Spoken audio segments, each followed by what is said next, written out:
بسم الله الرحمن الرحيم. الآن من الفرنساوي عايز تقفل وتجيب درجة نهائية، يبقى ركز في الخطة بتاعتنا السنة دي للمراجعة.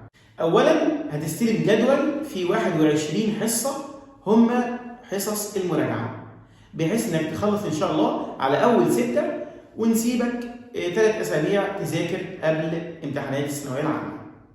هنشتغل من كتاب ملك الفرنساوي.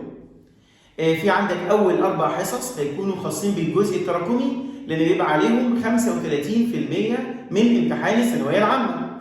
هنشتغل من منهج أولى وثانية ثانوي، هنراجعهم كويس جدا، كلمات، مواقف، قواعد، وبعد كده بنك أسئلة خاص بأولى وثانية ثانوي.